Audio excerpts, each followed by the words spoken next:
You know, folks, it's so easy to debunk and destroy Islam, especially when Muslims, you know, in their ridiculous attempt, try to quote from the Gospel of John.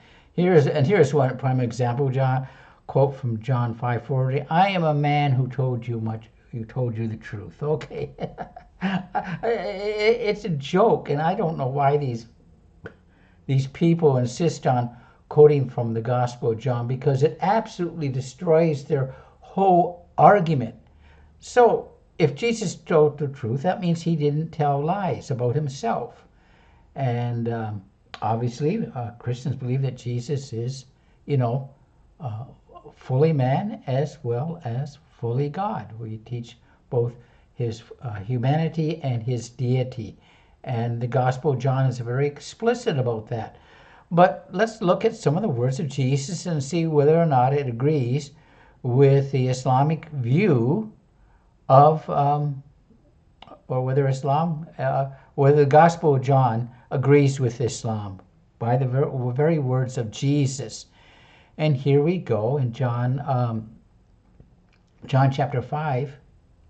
Jesus says, you know, heals a man. Well, Jesus heals a man on the Sabbath. He says, I am working and my Father is working. And the Jews are determined to kill Jesus because not only was Jesus breaking the Sabbath, but he was calling God his Father. Again, throughout the Gospel of John, Jesus refers to himself as the Son of God. In John chapter 20, Jesus accepts worship from Thomas. When Thomas says, my Lord and my God, Jesus accepts worship. In the last book of the Bible, written by, again, the Apostle John, Jesus says, I am the Alpha, I am the beginning and the end, the first and the last. I am the Alpha and the Omega.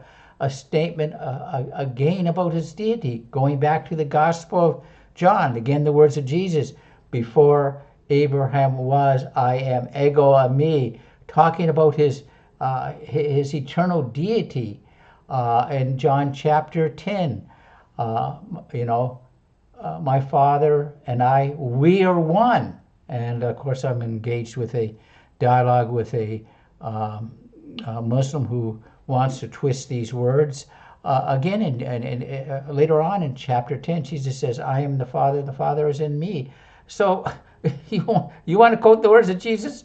Say, I'm a man, and, I am a man who has told you the truth. You want to quote the God from the Gospel of John? Go right ahead. You're stepping on a landmine. Anyways, folks, thanks for watching. Have a great day. May the Lord God open the eyes of our Muslim friends that they may see the glorious truth of the gospel. And if you like this video, it'd be great, and you're watching on YouTube, why don't you just go over and hit the like and subscribe. Thank you so much again for watching. And again, may God bless.